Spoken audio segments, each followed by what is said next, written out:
श्री स्वामी श्री निहाल चंद जी महाराज, परम सरलात्मा दादा गुरुदेव श्री खूब चंद जी महाराज, संघ संरक्षक बहुसूत्र पूज्य गुरुदेव श्री फूल चंद जी महाराज, शासन सूर्य प्रवर्तक भगवंत पूज्य गुरुदेव श्री शांति स्वरूप जी महाराज, श्रवण संज्ञ सलाहकार भीष्म पितामह राज ऋषि पूज्य गुरुदेव श्री सुमति प्रकाश जी महाराज की जय।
Yeah.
ओ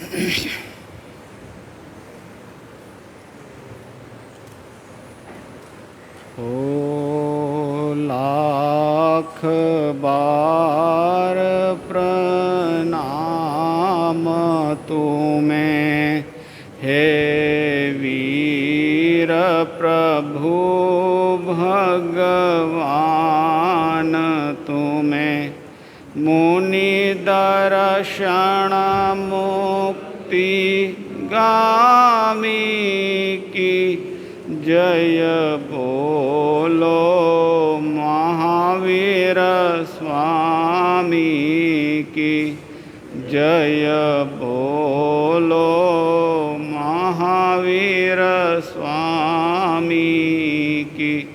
घट घट के अंतरयामी की जय बोलो महावीर स्वामी की। अनंत अनंत जिनेश्वर प्रभु आराध्य गुरुदेव एवं अत्र विराजित परम आदरणीय परम श्रद्धेय पूज्य गुरुदेव के पावन श्री चरणों में सच्चा नमन।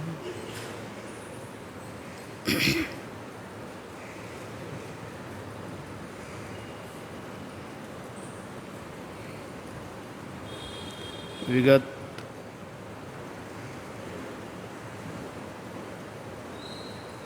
कुछ दिनों से प्रवचन की इस श्रृंखला में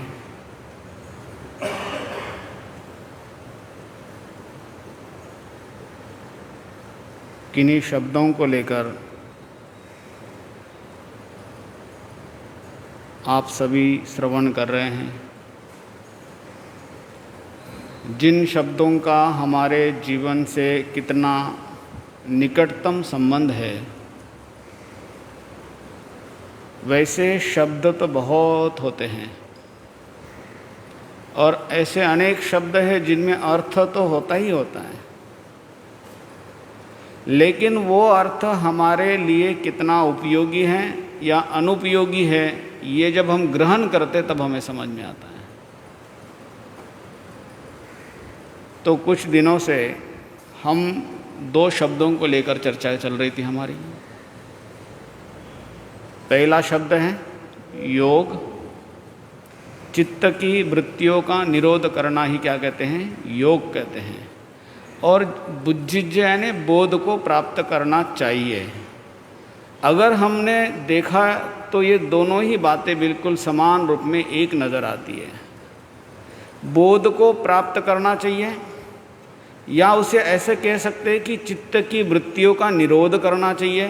दोनों एक जैसी बातें हैं, क्योंकि चित्त की वृत्तियाँ जब तक निरोध नहीं होती, रोकी नहीं जा सकती, तब तक जीव क्या नहीं कर सकता है? बोध को प्राप्त नहीं कर सकता है, यथार्थ को जान नहीं सकता है, सत्य से परिचित नहीं हो सकता है। और जब तक हम सत्य से परिचित ना हो जाए, बोध ना हो जाए, तब तक व्यक्ति क्या नहीं कर सकता है? क्या ग्रहण करना चाहिए और क्या त्यागना चाहिए, ये इसके प्रति उसे ध्यान नहीं देता है। ये मार्ग सही है या ये मार्ग गलत है, ये मार्ग मुझे चुनाव करना चाहिए, ये मुझे मार्ग को छोड़ देना चाहिए, ऐसा उसके मन में, मस्तिष्क में ऐसे कोई भाव उत्पन्न नहीं होते हैं। तो हमने योग और बोध को समझने की कोशिश की, लेकिन प्रश्न अब एक तैयार होता है कि अब हम इस योग को कैसे प्राप्त करें। चित्त की वृत्तियों का निरोध करना चाहिए, ये तो बहुत बार हम अच्छे से समझ रहे हैं, सुन रहे हैं, जान रहे हैं, लेकिन प्रश्न ये होता है कि अब हमें इस योग को कैसे प्राप्त करें। सुन तो बहुत रहे हैं कई दिनों से, बोध को प्राप्त करना चाहिए, योग को होना चाहिए, योग होना चाहिए, योग होना चाहिए, चित्त की वृत्तियों का निरोध होना चाहिए, लेकिन करना कैसे चाहिए, होना कैसे चाहिए? तो तीर्थंकर प्रभु कहते हैं समवायांग सूत्र के 32वें समवाय में उन्होंने योग सूत्र करके, उन्होंने योग शास्त्र करके 32 प्रकार के योग संग्रह का उदाहरण दिया। 32 ऐसे मार्ग दिए हैं, 32 ऐसे छोटे छोटे सूत्र दिए हैं जिसके द्वारा हम अपनी चित्त की वृत्तियों का निरोध कर सकते हैं, चित्त की वृत्तियों का हम अच्छी तरीके से संतुलन बना सकते हैं। जिन जिन वृत्तियों से, जिन जिन क्रियाओं से जीव कर्म के बंध की तरफ अग्रसर हो जाता है, जिन कार्यों की वजह से जीव न चाहते हुए भी अनेक ऐसे कार्य करता है जिससे कर्मों का बंध होता जाता है, ऐसी विभिन्न क्रियाओं को, कार्यों से अपने आप को अलग कर कर उन चित्त की वृत्तियों का निरोध करके करने वाली साधना, योग वाली साधना में हमें आगे बढ़ना है। तो इसलिए उन्होंने 32 सूत्र दिए, उसमें का एक सूत्र हम आज प्रारंभ करते हैं।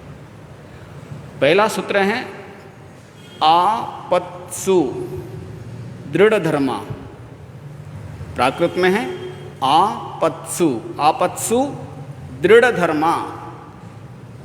इनको हम 2 शब्दों में अलग अलग करेंगे, आपत्सु और दृढ़ धर्मा। आपत्सु यानी आपातकाल में, कठिन समय में, जब आपत्ति का समय आता है, आपत्ति का समय यानी जब हम उस स्थिति से संभाल नहीं पा रहे हैं, हम अपनी विपरीत स्वभाव में चल रहे हैं, जो हम नहीं ले पा रहे, ग्रहण नहीं कर पा रहे, कठिन समय में, आपत्सु आपत्ति समय में, कठिन समय में दृढ़ धर्मा, हम अपने धर्म पे क्या रहना चाहिए? दृढ़ रहना चाहिए। सिंपल एक लाइन में कहे तो कठिन समय में, आपत्ति के समय में भी हम अपने धर्म में दृढ़ रहना चाहिए। एक छोटा सा सूत्र है, ये सूत्र किसके लिए दिया है? चित्त की वृत्तियों को दृढ़ करने के लिए। यानी योग की साधना में अगर हमें आगे बढ़ना है तो ये पहला सूत्र है, इसे हम समझने की कोशिश करेंगे। आपत्सु दृढ़ धर्मा में क्या कहा गया है कि अपने धर्म में, अब अपने शब्द को हम बाद में लेंगे, पहले धर्म शब्द को समझने की कोशिश करेंगे। क्यों कोशिश करेंगे? क्योंकि धर्म और धार्मिक क्रिया, ये 2 शब्दों में हमें कई बार समझ ही नहीं आता है कि धार्मिक क्रिया सही है या धर्म सही है। आज वर्तमान में हम जो कुछ करते हैं उसे हम अधिकतम धर्म मान लेते हैं, जो कुछ क्रियाएं करते हैं उसे ही धर्म मानते हैं, जैसी प्रवृत्ति की जाती है उसे ही धर्म मानते हैं, जैसी जैसी वृत्तियां की जा रही हैं उसी को ही हम धर्म मान रहे हैं। और अनेक प्रकार से ऐसी विभिन्न क्रियाओं के बीच में चलते हुए हम उसी को ही धर्म मान रहे हैं। जैसे गलत नहीं है, रास्ते को ही मंजिल मानना गलत नहीं है, लेकिन मंजिल के लिए रास्ता क्या है? आलंबन है, सहारा है, ज़रूरी है। आप अपने मंजिल तक पहुंचने के लिए, अपने लक्ष्य तक पहुंचने के लिए, अपने लक्षित जगह को, चिन्हित जगह तक पहुंचने के लिए एक रास्ते पे अगर आप चलते हैं तो रास्ता भी उतना ही मूल्यवान है, लेकिन सबसे मूल्यवान क्या है?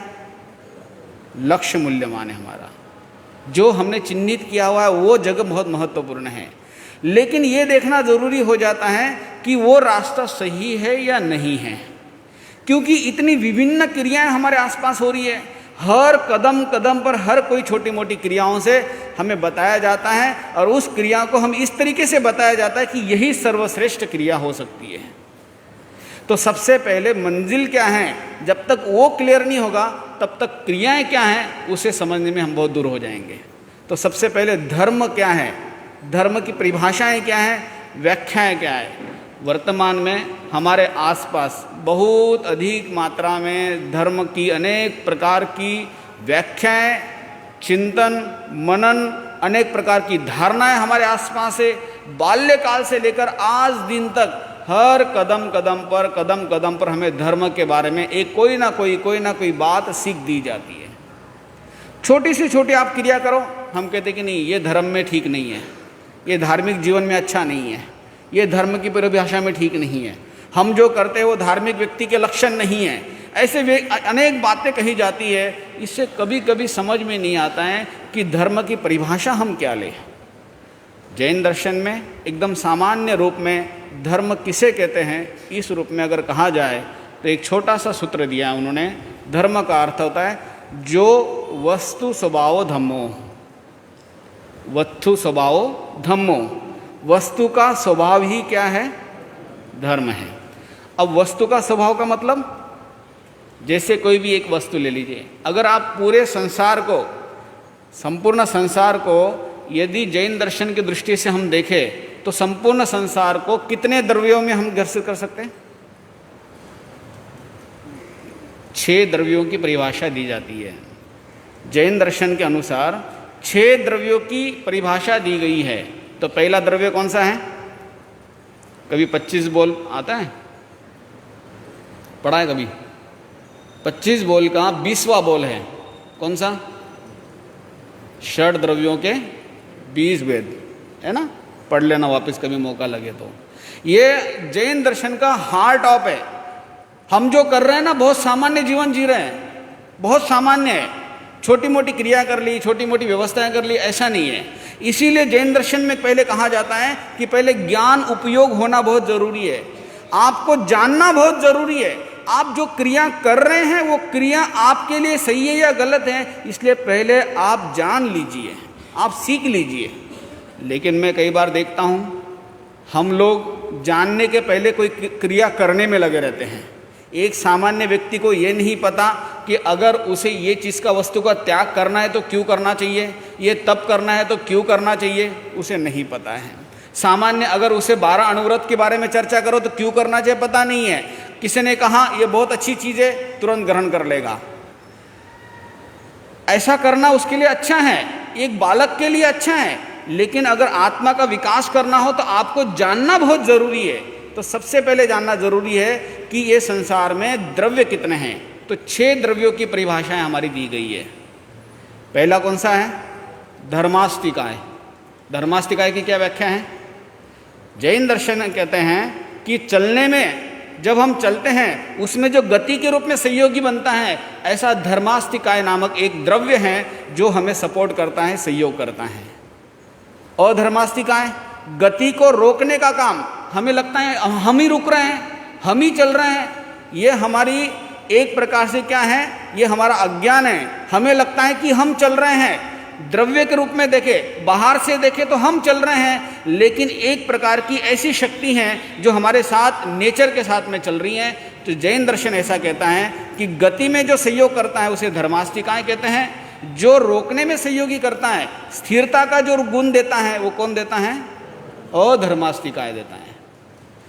तीसरा है आकाशास्तिकाय। आकाशास्तिकाय का क्या काम है? स्पेस, जगह देना, जगह देना। जैसे हम हैं, बैठे हैं, आकाश है, आकाश में हमें जगह मिल रही है, ये आकाशास्तिकाय है। इतनी यूजेबल चीज़ें डेली रूटीन में कंटिन्यू एक एक सेकेंड में हम यूज़ कर रहे हैं, इसलिए उसके प्रति हमें ध्यान नहीं रहता है।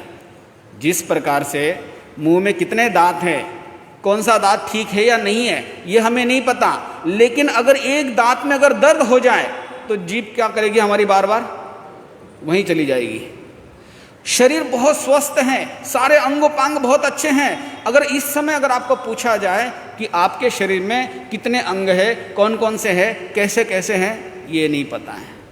लेकिन शरीर में छोटा सा भी कहीं दर्द हो जाए तो हमें पता चलता है कि ये शरीर का मेरा भी अंग है और ये मुझे दर्द कर रहा है। मतलब जो चीज़ हमसे ज़्यादा कनेक्टेड हो तो जीव उसे बोध नहीं कर पाता है, ध्यान नहीं दे पाता है। तो इन द्रव्यों का उपयोग हमारा साथ निरंतर है।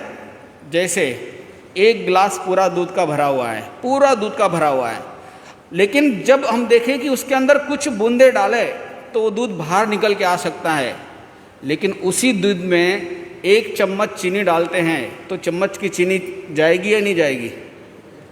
2 चम्मच चीनी डाल दो वो भी घुल जाएगी, 3 चम्मच डालो वो भी घुल जाएगी, लेकिन दूध का एक भी बूंद क्या नहीं होगा? बाहर नहीं निकलेगा। ये क्या है? ये आकाशास्तिकाय है। ये स्पेस देता है, ये द्रव्य हैं, ये 6 द्रव्यों पे संसार की गतियाँ चल रही हैं। और चौथा कौन सा है? पुद्गलास्तिकाय। पुद्गल का मतलब जितना मैटर है, जैसे पाटा है, चीज़ें हैं, तार है, ये सब चीज़ें हैं, ये सब पुद्गल है। हमारा शरीर ये भी पुद्गल है। तो पुद्गल का स्वभाव क्या है? सड़ना, गलना, विध्वंस होना। जो चीज़ उत्पन्न हुई है वो क्या होती है? नष्ट होती है।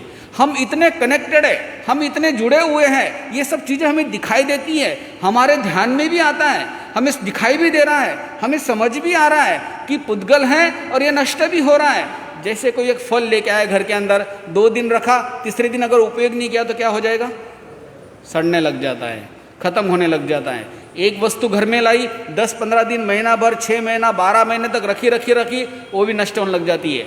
एक लोहे की अलमारी अगर उसको साल, 2 साल, 5 साल, 10 साल तक वैसी रखी जाए तो नीचे से क्या होने लग जाती है? गलने लग जाती है। इतना कठोर लोहा वो भी गलने लग जाता है। पत्थर से बड़ा तो कोई मजबूत है ही नहीं अभी इस समय, तो वो पत्थर भी रखे क्या हो जाता है? वो भी अपना अस्तित्व, अपना समय खोने लग जाता है। ये सब क्या है? पुद्गल है। ये पुद्गलास्तिका है। 5वां कौन सा है? जीव द्रव्य। जीव द्रव्य, जीव किसे कहते हैं? प्राण, जो हमारे में अभी है, जिसका बोध होता है। तो जीव द्रव्य कैसा है? कैसा है? जीव का क्या लक्षण है पता है? जीव का लक्षण क्या है? लक्षण का क्या अर्थ होता है? हाँ, लक्षण समझ में आ रहा है क्या? लक्षण यानी जो लक्ष्य को लक्षित करे। लक्ष्य किसे कहते हैं? लक्षण किसे कहते हैं? लक्षण लक्ष्य को लक्षित करता है, वो बताता है, ये लक्षण है। जैसे इंग्लिश में बोले तो सिम्टम्स है ना। जैसे हम बुखार हो रहा है तो बुखार में क्या क्या होगा? सिर दर्द होगा, आंखें जलन करेगी, शरीर थोड़ा तापमान बढ़ जाएगा। ये क्या है? ये लक्षण है। किसके लक्षण है? बुखार के लक्षण है। इसी प्रकार से ये जीव है या अजीव है, इसके अंदर का भेद बताने वाला कौन है? लक्षण। ध्यान में आ रही बात मेरी? तो इसी तरीके से जीव का लक्षण क्या है? जीव का लक्षण है उपयोग। उपयोग का मतलब सुख दुख को महसूस करना, सुख दुख को बताना। जैसे एक जीव है, जैसे इसे अगर हम हल्का सा भी कुछ धक्का देते हैं, इसे कुछ फर्क पड़ेगा क्या? कुर्सी को धक्का देते तो कुछ फर्क पड़ेगा क्या? क्यों? क्योंकि वो निर्जीव है, उसमें जीव नहीं है। इसका मतलब उसमें उपयोग लक्षण नहीं है। लेकिन हमें अगर छोटा सा मच्छर भी काटता है तब भी हमें क्या होता है? महसूस होता है। एकदम तेज गर्मी हो तब भी महसूस होता है, ठंडी हो तब भी महसूस होता है। हर छोटी मोटी चीज को, सुख या दुख, अच्छा या बुरा, इसको बताने वाला कौन है? उपयोग लक्षण। ये किसका लक्षण है? ये जीव का लक्षण है। और छठा कौन सा है? काल द्रव्य। कौन सा है? काल द्रव्य। काल का क्या काम है? क्या काम है? पढ़िए आप, है ना। पढ़ोगे तो आनंद भी आएगा, जानकारी भी होगी। तो छठा लक्षण कौन सा है? छठा द्रव्य कौन सा है? काल। तो काल का क्या काम है? वो नए को पुराना करता है और पुराने को नष्ट कर देता है। जैसे एक वस्तु लेके आए आप, है ना। सुबह एक वस्तु लाई, 2 दिन, 4 दिन, 6 दिन समय बीता, बीतने के बाद ही वस्तु क्या हो जाती है? क्या हो जाती है? एक वस्तु लाई आपने और कुछ दिन के बाद किसने कहा अरे ये तो नई वस्तु है, बोले नहीं नहीं ये पुरानी है, ऐसा बोलते ना हम, ये पुरानी है। पुरानी का मतलब किस आधार पे? काल की अपेक्षा से देखे तो क्या हो गई है? पुरानी हो गई है। तो सुबह वस्तु लाई थी, कई दिन के बाद ही काल का भेद दिखा करके उसको हमने क्या किया? ये पुरानी हो गई। अब इन 6 द्रव्यों के अलावा संसार में और कोई चीज़ आपको नज़र में नहीं आएगी। आप ध्यान दे के देख लीजिए। आप अभी घर पे जाओगे, दिन भर में आप अभ्यास करके देख लीजिए कि जब चलते हैं तब धर्मास्तिकाय का उपयोग होता है, वो ध्यान में नहीं आएगा आपको। अधर्मास्तिकाय रुकने के लिए आपको दिखाई नहीं देगा, लेकिन आकाशास्तिकाय हमारे सबके परिचित में आ जाएगा। स्पेस देगा, जगह मिलेगी, स्थान मिलेगा, ये सब आकाशास्तिकाय के है। जैसे दीवार है, दीवार इतनी मजबूत है, अच्छी है, लेकिन अगर उसमें कील हम ठोकी जाएं तो कील के लिए जगह मिलेगी नहीं मिलेगी? मिल जाती है। ये कौन दे रहा है? आकाशास्तिकाय की वजह से है। जीव के बारे में आपको ध्यान रहता ही रहता है। और उसके बाद काल द्रव्य। इन 6 द्रव्यों से तो धर्मास्तिकाय, अधर्मास्तिकाय, आकाशास्तिकाय, जीवास्तिकाय, पुद्गलास्तिकाय और काल द्रव्य, इन 6 द्रव्यों से संसार की सारी व्यवस्थाएं हम देख सकते हैं। इन 6 द्रव्यों को जानना एक जीव के लिए नितांत आवश्यक है, बहुत ज़्यादा ज़रूरी है। अगर आत्मा का विकास करना है तो हमें यह जानना ज़रूरी है कि क्या सही है, क्या गलत है, क्या हो रहा है, क्या नहीं हो रहा है, क्या ग्रहण करना चाहिए, क्या त्यागना चाहिए। इसके लिए हमें जानकारी होना बहुत आवश्यक है। इन 6 द्रव्यों को जाने बिना आप संसार की किसी भी चीज़ को आप समझ नहीं सकते हैं। ये जो हम ऊपर की क्रियाएं कर रहे हैं ना, ये क्रियाएं क्यों छूटती है पता है? कई बार आप बड़े सुनते हैं, बड़ा अच्छा लगता है और ऐसा लगता है कि चलो कोई ना कोई एक प्रत्यय का नियम, एक सब कुछ चीज़ ले ले हम, लेकिन थोड़े समय के बाद हमारे भाव कम हो जाते हैं। थोड़े समय के बाद हमारे मन में ये विचार आता है कि नहीं चलो छोड़ देते हैं। थोड़े समय के बाद कोई प्रलोभन आ जाता है, कोई कारण आ जाता है, कोई वेदना हो जाती है, उसकी वजह से हम छोड़ देते हैं। ये क्या हुआ? ये तत्कालीन स्थितियों में देख कर के मन में आए हुए क्षणिक भाव थे। लेकिन प्रभु कहते हैं, जिनेश्वर वचन कहते हैं, अगर लंबे समय तक के लिए, कई जन्मों तक यदि हमें इस रास्ते के ऊपर दृढ़ रहना है तो उसके लिए क्या करना होगा? हमें राइट नॉलेज, सही जानकारी होना बहुत ज़रूरी है। 6 द्रव्यों के बारे में से अगर आप आकाशास्तिकाय को अगर आप समझोगे, जीवास्तिकाय को समझोगे, पुद्गलास्तिकाय को, मैं तो कहता हूँ आप पुद्गलास्तिकाय, जीवास्तिकाय को भी अगर जान लोगे, कालास्तिकाय को भी जान लोगे, तो भी यहाँ रहना बहुत आसान लगने लग जाएगा। पुद्गल को समझने के बाद व्यक्ति के मन में वस्तु और व्यक्ति के प्रति राग के भाव उत्पन्न नहीं हो सकते। और जहाँ राग नहीं हो सकता है वहाँ क्या नहीं हो सकता है? क्या नहीं हो सकता है? द्वेष नहीं हो सकता है। क्यों? ये एक सिक्के के 2 पहलू है। अगर आपको किसी के प्रति राग है तो किसके प्रति क्या है? निश्चित है द्वेष, इसके बिना संभव नहीं है।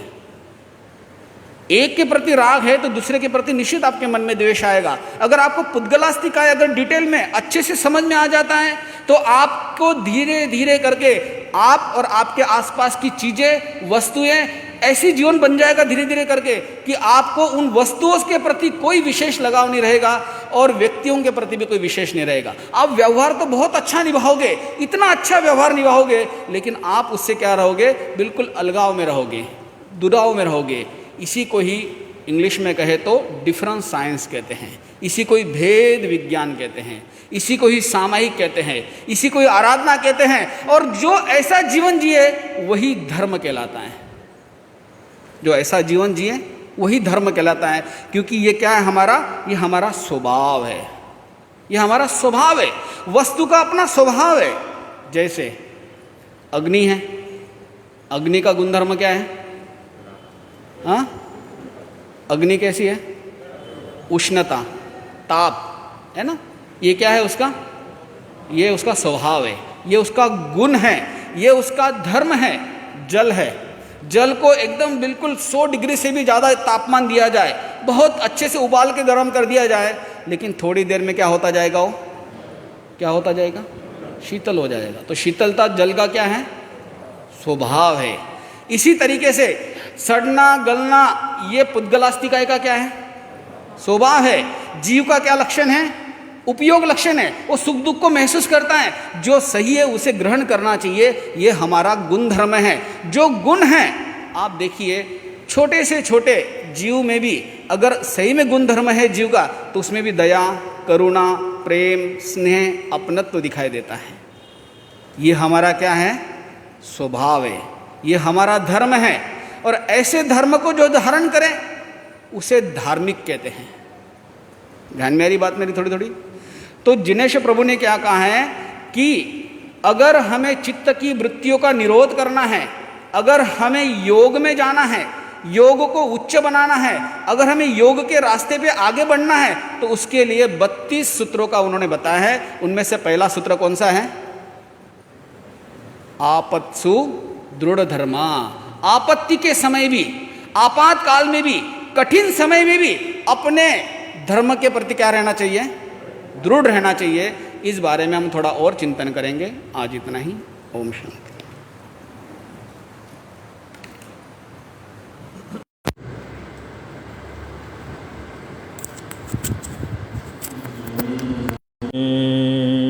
पाशेति नामीणम्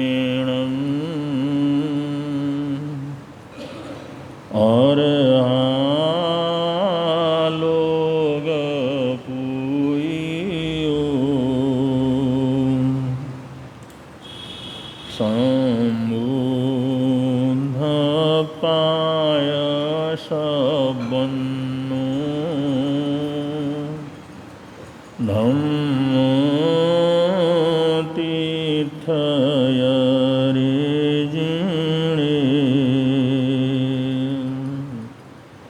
देव दानव गंधर्वा जख रखस किन्नरा मम्मयारिं नमंसन्ति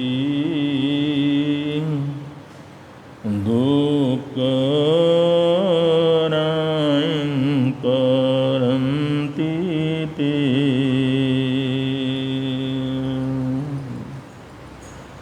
त्रिभुवन पीड़ा हरणहार हो तुमको मेरा नमस्कार सर्व जगत के अलंकार प्रणाम तुम्हें मेरा हर बार तीन जगत के नाथ आपके चरणों में जाऊं बलिहार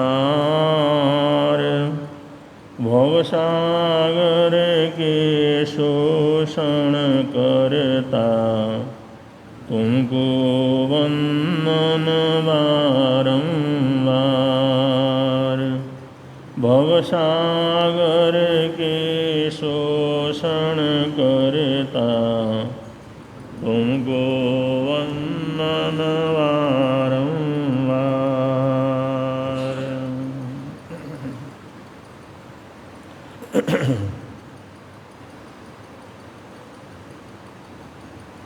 प्रभु भक्ति के संदर्भ में भजन है, गुणग्राम है, धर्म कथाएं हैं, कीर्तन है, ये सब प्राय करके आप लोगों को लाभ मिलता रहता है। लेकिन जैन दर्शन का वास्तविक स्वरूप सरल शब्दों में सुनने का मौका बहुत कम मिलता है। जैसे हमारे प्रबुद्ध मुनि जी महाराज साहब जैन दर्शन के मर्म को थोड़े समय में सरल शब्दों में प्रकट करने का प्रयत्न करते हैं। ऐसे तात्विक, दार्शनिक और जैन दर्शन का जो मर्म है उसको हम समझ सकें, ऐसे उद्बोधन और प्रवचन कम मिलते हैं। तो ये मौका मिला है तो इसका लाभ ज़्यादा से ज़्यादा लोगों को लेना चाहिए। और जो आप लोगों को अच्छा लगता है तो जब कभी भी ऐसा मौका लगे ज़रूर अपने परिवार वालों को, रिश्तेदारों को, मित्रों को, अड़ोसी पड़ोसियों को टोकते रहना चाहिए कि भाई चलो प्रवचन का टाइम हुआ है, चलें, सुनते हैं। चतुर्मास का ये सावन भादों का समय है, थोड़ा सा ऐसा करने से इसमें धर्म की प्रभावना होती है, धर्म दलाली होती है। और ये धर्म दलाली भी बहुत बड़े पुण्य का काम है। हम लोग चल रहे हैं, कल बतलाया था सम्यक दर्शन के लक्षणों का वर्णन करते हुए हम शारीरिक जीवन को जीते हैं, शारीरिक जीवन का सुख प्राप्त करते हैं तो अपने इम्यूनिटी को मजबूत रखना आवश्यक है। अगर हम मानसिक जीवन में बहुत अच्छे जीवन को जीना चाहते हैं तो हमें संवेग में जीने का अभ्यास करना चाहिए। और तीसरा हमारा जीवन है आध्यात्मिक जीवन, स्पिरिचुअल लाइफ। अगर हम आत्मिक जीवन को जीना चाहते हैं, आध्यात्म आनंद में अगर रहना चाहते हैं, तो उस व्यक्ति के लिए होता है ये सम्यक दर्शन का 5वां लक्षण सम। ये आध्यात्मिक जीवन के लिए सबसे पहली आवश्यकता है। आध्यात्मिक सुख के लिए, आध्यात्मिक शांति के लिए, आध्यात्मिक जीवन के अंदर रहने के लिए, आध्यात्मिक जीवन की उन्नति के लिए ये सम्यक दर्शन का 5वां लक्षण जो सम है, ये अनिवार्य आवश्यक है। और ये है क्या? अगर कोई आपका घर का, परिवार का कोई व्यक्ति कहीं लड़ करके आता है, किसी को 10 गालियां सुना करके आता है, किसी के साथ झगड़ा करके आता है, घर वालों को पता लगता है, वो कहते हैं भाई ऐसा तुमने क्यों किया, क्या ज़रूरत थी? कहते साहब वातावरण ही ऐसा था, मैं क्या करता। अरे सिचुएशन ऐसी थी, न बोलता तो कैसे काम चलता। किसी कहते तुम तो कभी गाली देते नहीं, कभी घर में बुरा बोलते नहीं, वहाँ पर बाजार में इतने गालियाँ दी तुमने। कहा भाई वो जो परिस्थिति ऐसी थी, अब परिस्थिति ऐसी थी तो वहाँ तो देना था ना, इसमें मेरी क्या गलती है? कभी कोई भी कोई गलत काम करके आता है, अनपेक्षित काम करके आता है, तो स्नेहीजन पूछते हैं तुम ऐसा नहीं करते थे तो ऐसा क्यों किया? ये तो अगला मेरे को गाली दे रहा था, मैं नहीं सुना था, 10 गाली सुनाना मेरा काम था।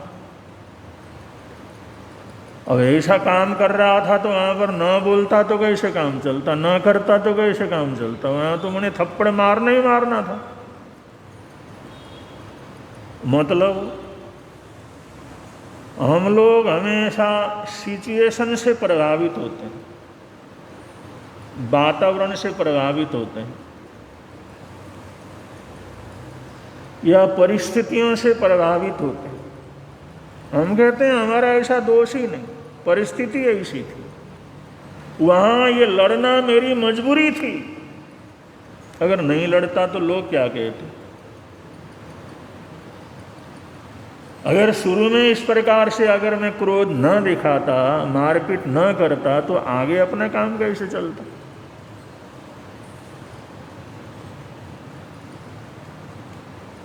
हम लोग हमेशा परिस्थितियों से प्रभावित हो जाते हैं, वातावरण से प्रभावित हो जाते हैं,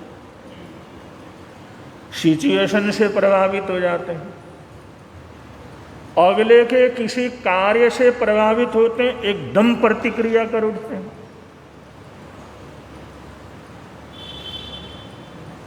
ये सामान्य रूप से पूरे लोगों के जीवन के अंदर ऐसा ही होता।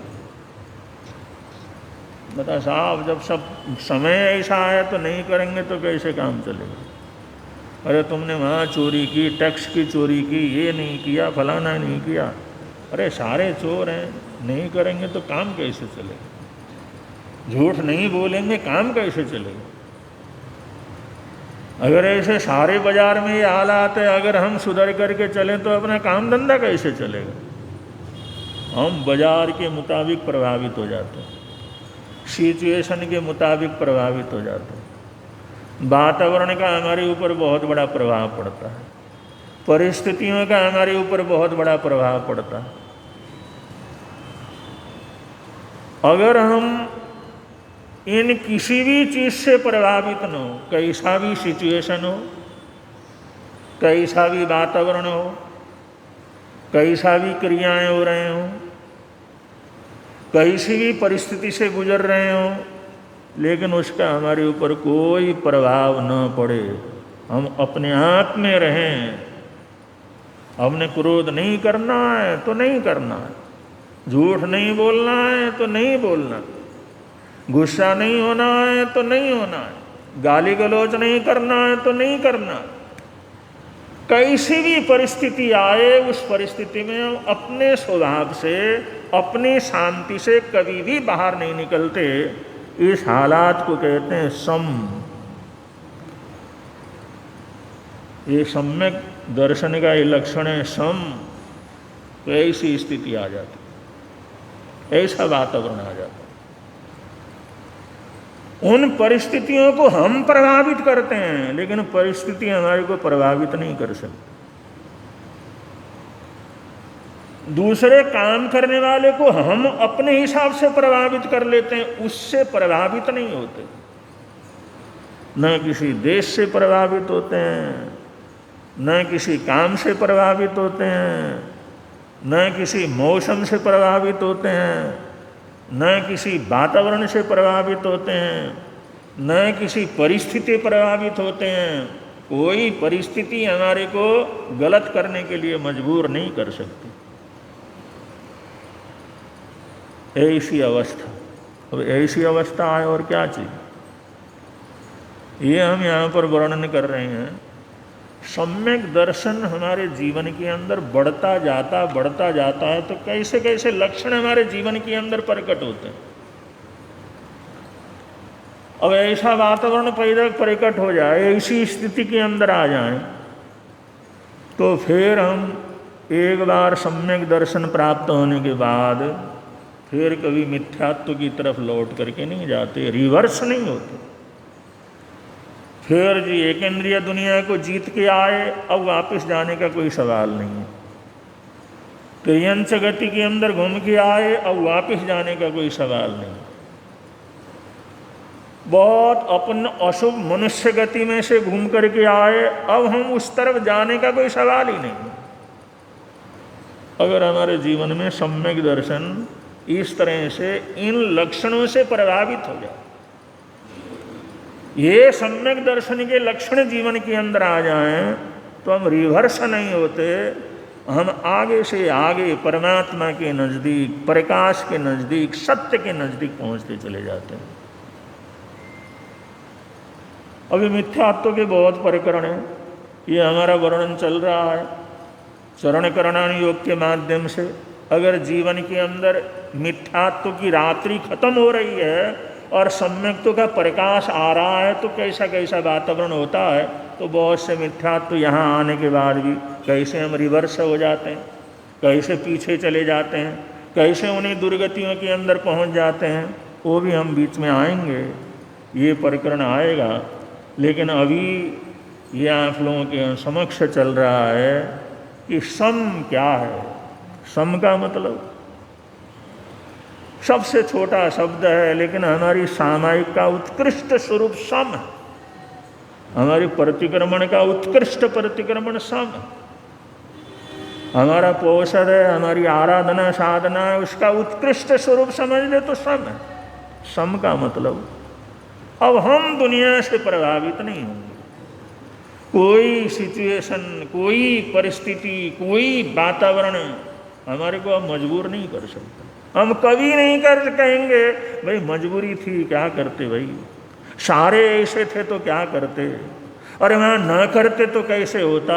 ये मजबूरी हमारी खत्म हो गई है। जो नहीं होना नहीं होना, जो नहीं करना नहीं करना। ये सम्यक दर्शन की अद्भुत स्थिति, अद्भुत स्थिति। तो ये तो समझ लो उसने सारे मिथ्यात्व के महासागर को पार करता चला गया है। अब तो एक झटका लगेगा, बस आगे ऐसी स्थिति के अंदर पहुंचेगा जिसको कहते हैं निश्चय सम्यक तो, और जिसको कहते हैं क्षायिक सम्यक तो। बस वो आया तो आने के बाद एक भव में, दो भव में, तीन भव के अंदर तो मोक्ष पहुंचा देता है। ये सम्यक दर्शन की ये जो है परिस्थिति है। अब इसमें सोच कैसा होता है। सम्यक दर्शन जिस समय आता है, सम के अंदर पहुंच जाता है, तो वो साधक की स्थिति कैसी होती है। एक साधक ने अपने भावों को इस तरह से प्रकट किया है, उससे आप लोग थोड़ा सा और समझ सकते हैं। निज बोध हुआ जब से, निज बोध हुआ जब से, शांत हुआ मेरा मन, पल पल में करता हूँ अपने में प्रभु दर्शन, पल पल में करता हूँ अपने में प्रभु दर्शन। निज बोध हुआ जब से,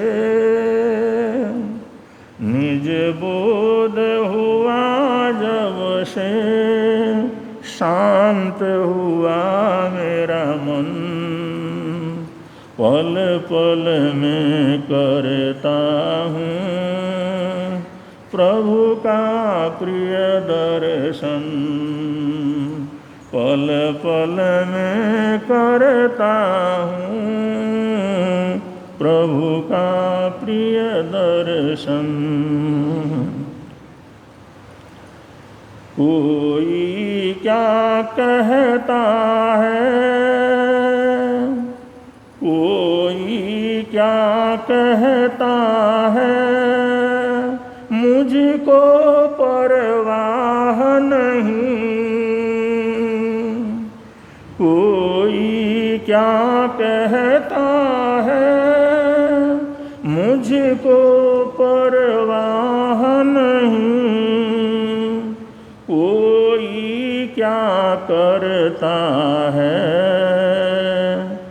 उस ओर निगाह नहीं, कोई क्या करता है, उस ओर निगाह नहीं। निज बोध हुआ जब से, शांत हुआ मेरा मन, पल पल में करता हूँ अपने में प्रभु दर्शन, पल पल में करता हूँ अपने में प्रभु दर्शन। अपने पथ का राही, अपने पथ का राही, बन करके चलना है, अपने पथ का राही, बन करके चलना है। आड़े टेढ़े पथ पर बस मुझे न निकलना है, आड़े टेढ़े पथ पर बस मुझे न निकलना है। निज बोध हुआ जब से, निज बोध हुआ जब से, शांत हुआ मेरा मन, पल पल में करता हूँ अपने में प्रभु दर्शन, पल पल में करता हूँ अपने में प्रभु दर्शन। मंजिल पर दृष्टि लगी, मंजिल पर दृष्टि लगी, हुआ बोध दिशाओं का, मंजिल पर दृष्टि लगी, हुआ बोध दिशाओं का मेरे पर असर नहीं, क्रोधादि विभावों का मेरे पर असर नहीं, क्रोधादि विभावों का निज बोध हुआ जब से, शांत हुआ मेरा मन, पल पल में करता हूँ प्रभु का प्रिय दर्शन, पल पल में करता हूँ प्रभु का प्रिय दर्शन। सही कदम बढ़ाएगा, सही कदम बढ़ाएगा और चलता ही जाएगा, सही कदम बढ़ाएगा और चलता ही जाएगा। कितनी भी हो दूरी मंजिल को पाएगा, कितनी भी हो दूरी मंजिल को पाएगा। सही कदम बढ़ाएगा और चलता ही जाएगा, सही कदम बढ़ाएगा और चलता ही जाएगा। कितनी भी हो दूरी मंजिल को पाएगा, कितनी भी हो दूरी मंजिल को पाएगा। निज बोध हुआ जब से, शांत हुआ मेरा मन, निज बोध हुआ जब से, शांत हुआ मेरा मन, पल पल में करता हूँ प्रभु का प्रिय दर्शन, पल पल में करता हूँ प्रभु का प्रिय दर्शन, पल पल में करता हूँ प्रिय प्रभु का प्रिय दर्शन।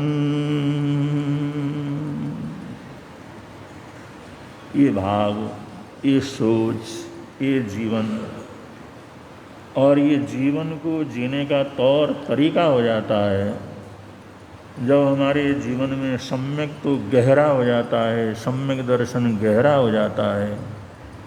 और ये सम नामक जो सम्यक्त्व का लक्षण है अपने जीवन के अंदर घटित होता है, तो जहाँ रहता है वहाँ पर आनंदी आनंद के अंदर रहता है, आत्म भावों के अंदर रहता है, परम शांति में रहता है। दुनिया के अंदर घटने वाली रोज़मर्रे की हजारों लाखों घटनाएं, उससे कोई उसका जीवन प्रभावित नहीं होता। ये सम्यक दर्शन का अद्भुत जो है आदर्श है, सम्यक दर्शन का अद्भुत प्रभाव है, जिसको महापुरुष साधना करते करते अपने जीवन के अंदर प्राप्त करते हैं। और आगे जो प्रकरण आएंगे समय समय पर आप लोगों के समक्ष रखेंगे। आप लोग लाभ ले रहे हैं, सबको बहुत बहुत मंगल कामनाएं। बड़े प्रेम से आप लोग बोलेंगे, मिलता है आनंद प्रभु की वाणी से, मिलता है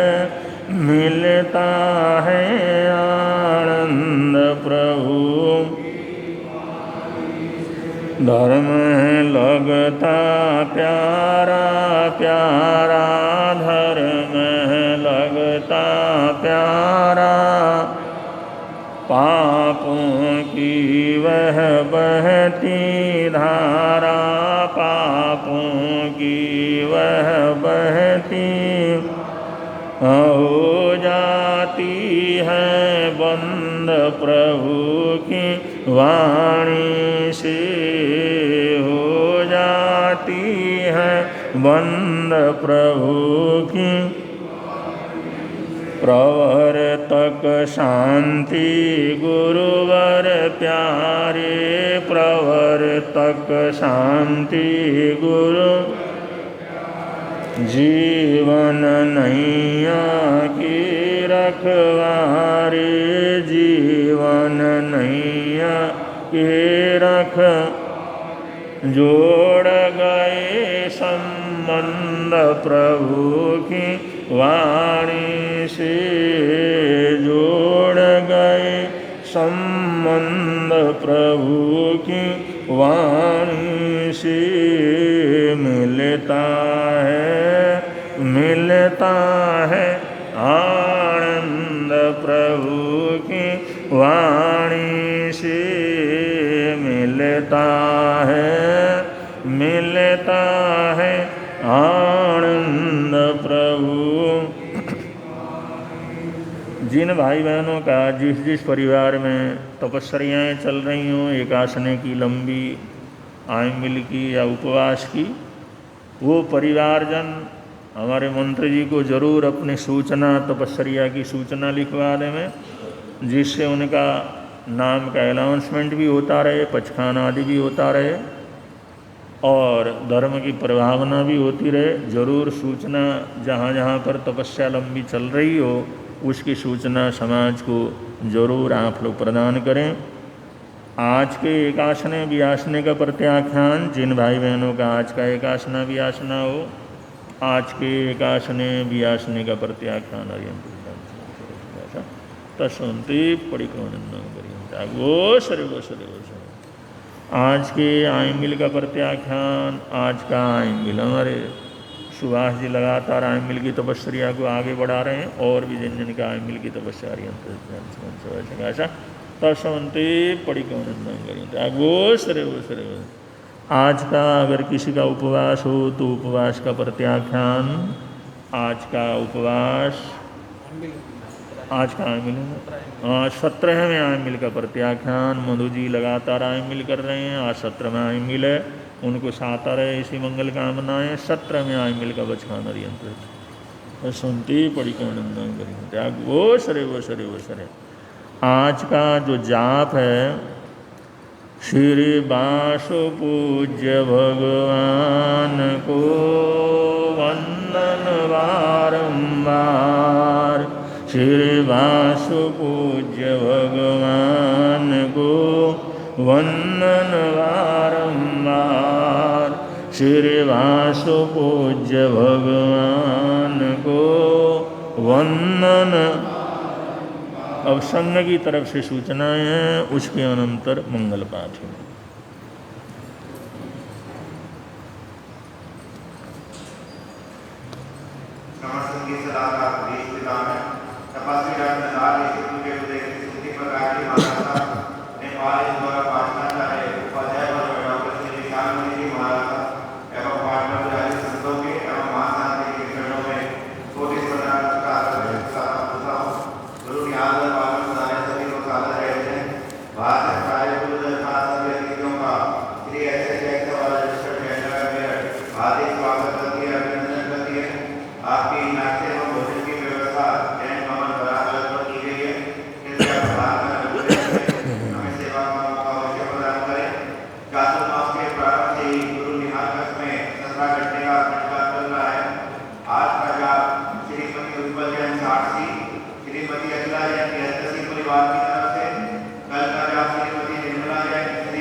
जैसा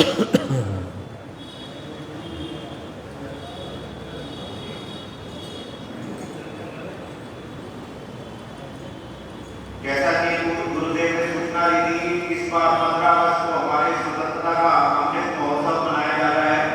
इसी उपलक्ष्य में गुरुदेव के आशीर्वाद से महासारथी जी के दिशा निर्देशन में 14 अगस्त को बच्चों का थोड़ा सा प्रोग्राम है जो यहाँ पर निहाल दरबार में संपन्न होगा। आप सभी से निवेदन कि आप अधिक से अधिक 14 अगस्त को दिन रविवार उस दिन अधिक से अधिक यहाँ पर गुरु निहाल दरबार में प्रवचन समय के अनुसार ही पहुँचने का प्रयास करें। अब क्या करें? बोलिए शासनपति श्रवण भगवान महावीर स्वामी की जय। सभी आचार्य भगवंतों की जय। वर्तमान आचार्य सम्राट प्रसिद्ध मुनि जी महाराज की जय। गौतमश्री स्वामी श्री निहाल चंद जी महाराज की जय। दादा सुदेव स्वामी श्री खूबचंद जी महाराज की जय। संत संरक्षक स्वामी श्री फूलचंद जी महाराज की जय। देवलोकामी उत्तर भारतीय प्रवर्तक देव श्री शांति स्वरूप जी महाराज की जय। पंडित दत्त उपाध्याय श्री हेमचंद जी महाराज की जय। श्रवण संघीय सलाहकार देश पितामह तपस्वी रत्न राजश्री पूज्य देव श्री सुमति प्रकाश जी महाराज की जय। नेपाल उपाध्याय डॉक्टर श्री विशाल मुनि जी महाराज की जय। उत्तर भारतीय प्रवर्तक डॉक्टर संत श्री आशीष मुनि जी महाराज की जय। नागार साधक मुनि श्री चक्षण मुनि जी महाराज की जय। सब साधु साथियों की जय। जैन धर्म की जय। श्रवण संत की जय। आज के आनंद की जय। आज जो है राखी का पर्व कल भी हुआ, आज भी चल रहा है। राखी की सब लोगों को बहुत बहुत मंगल कामनाएं देते हैं। ये प्राचीन हमारे देश की एक परंपरा है और हमारा राष्ट्रीय पर्व जो 75वें स्वतंत्रता दिवस के रूप में 15 तारीख को मनाया जा रहा है और कल से ही और काफ़ी दिन पहले से ही पूरे देश में वो उत्सव सारे लोग मना रहे हैं। कल भी जो है वो कार्यक्रम है और परसों बच्चों की तरफ से उस स्वतंत्रता दिवस की तरफ से कुछ कार्यक्रम बहनों ने महासती जी महाराज सामने तैयार किया है, उसको भी तहे दिल से आप लोगों ने देखना है। और 15 तारीख को तो स्वतंत्रता दिवस है ही है, तो ये तीनों दिन ज़्यादा से ज़्यादा राष्ट्रीय पर्व के सम्मान में आप लोग उपस्थिति बनाए रखने का प्रयत्न करें।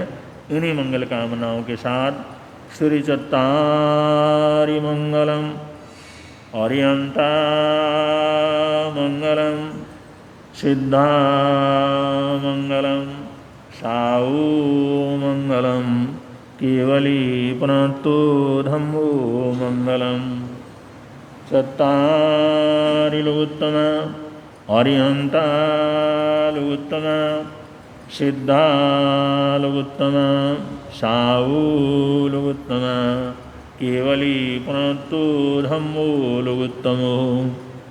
चत्तारि शरणं प्रपद्यामि अर्यन्ते शरणं प्रपद्यामि सिद्धे शरणं प्रपद्यामि साऊ शरणं प्रपद्यामि केवली पुनत्तं धम्मं शरणं प्रपद्यामि। ये चार शरण दुख हरण जगत में और न शरण कोई होगा। जो भव प्राणी करे आराधन उसका अजर अमर पद होगा। उसका सदा ही मंगल